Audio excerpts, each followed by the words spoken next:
अशोक खरात प्रकरणात रोज नवीन खुलासे समोर येऊ लागलेत। एसआयटीने खरातची चौकशी केल्यानंतर नगरमधील समता व सिन्नरमधील जगदंबा या दोन पतसंस्था चर्चेत आल्या। समता पतसंस्थेत 60 कोटी तर जगदंबा पतसंस्थेत तब्बल 3 कोटींची उलाढाल झाल्याचे तपासात उघड झाले।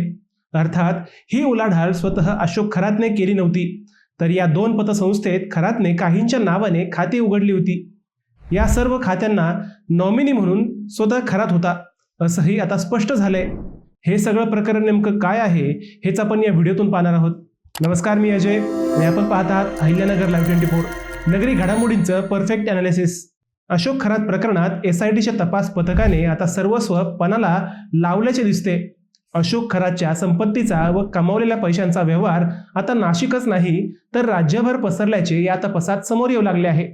खरातच्या अटकेनंतर पोलिसांनी खरातच्या मुलालाही ताब्यात घेतले, त्याची ही चौकशी सुरू आहे। दुसरीकडे खरातची पत्नी कल्पना खरात ही पोलिसांची कुणकुण लागताच पसार झाली आहे। आता तिच्या शोधासाठी पोलीस पथके जंग पछाडत आहेत।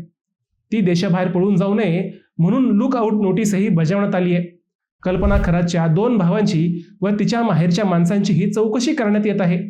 याच कल्पना खरातने शिर्डीतील शेतकऱ्यांची फसवणूक केल्याची नवी तक्रार 2 दिवसांपूर्वी दाखल झाली। खरातच्या पत्नीचा सर्व परीने शोध घेतला जात असल्याची माहिती जिल्हा पोलीस अधीक्षक सोमनाथ घारगे यांनी दिली। एसआयटीच्या तपासात खरातचे आर्थिक नेटवर्क हे राष्ट्रीयकृत बँकातून नाही तर खासगी पतसंस्थातून चालत असल्याचे समोर आले आहे। त्यात नगर जिल्ह्यातील समता व सिन्नर तालुक्यातील जगदंबा या 2 पतसंस्थात खरात नॉमिनी असलेली अनेक खाती उघड झाली। अर्थात खरातने वेगवेगळ्या लोकांच्या नावावर खाती उघडून त्या खात्यांना वारस म्हणून स्वतःचे नाव लावले होते। याच खात्यांवरून त्याने कोट्यवधींची आर्थिक उलाढाल केल्याचे समोर आले आहे। नगर पोलिसांनी या दोन्ही पतसंस्थांना पत्र देऊन खरात नॉमिनी असलेल्या खात्यांची माहिती मागवली आहे।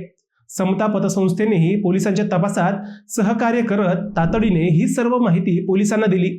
समता पतसंस्थेचे संचालक संदीप कोयटे यांनी गुरुवारी सायंकाळी पत्रकार परिषद घेऊन या प्रकरणाबाबत जाहीर माहिती दिली। राहाता शहरातील समता पतसंस्थेच्या शाखेत खरात नॉमिनी असलेली 57 खातेदारांची एकूण 100 खाती आहेत। त्यावर नॉमिनी म्हणून अशोक कुमार एकनाथ खरात राहणार नाशिक असे नाव आहे। या खात्यातून सुमारे 60 कोटींची उलाढाल झाली आहे। या खात्यात आजही तब्बल 78,99,000 रुपये शिल्लक आहेत। कोयटे यांनी या व्यवहाराबद्दल सांगितले की ही सर्व खाती कायदेशीर आहेत। यातील व्यवहारही सर्व कायदेशीर झाले आहेत। सर्व खाती शासन नियमानुसार केवायसी केलेली आहेत। समता पतसंस्थेत तशी खातीच उघडली जात नाहीत। अनेक खात्यांना एकच नॉमिनी असणे बेकायदेशीर नाही। समता पतसंस्थेकडे जवळपास 1,10,000 खाते आहेत। त्यामुळे काही खात्यांना एकच नॉमिनी लागले असेल तर ते लक्षात येत नाही। पोलिसांच्या मागण्यांवरून ही सगळी खाती दिली आहेत।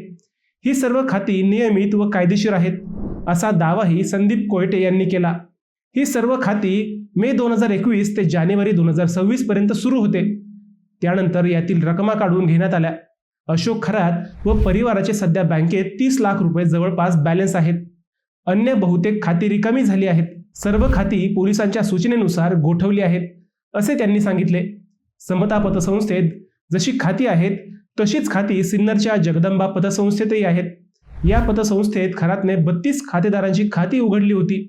त्या खात्यांवरही तब्बल 2.25 कोटींचा व्यवहार झालाय। या सर्व खातेदारांना पोलीस बोलावणार असून त्यांची चौकशी होणार आहे। हे सगळं प्रकरण आता अजून गुंतागुंतीचं झालं आहे, परंतु तरीही एसआयटीची टीम खरातचा सगळा काळा चिठ्ठा ओपन करण्यासाठी पूर्ण ताकद लावताना दिसत आहे।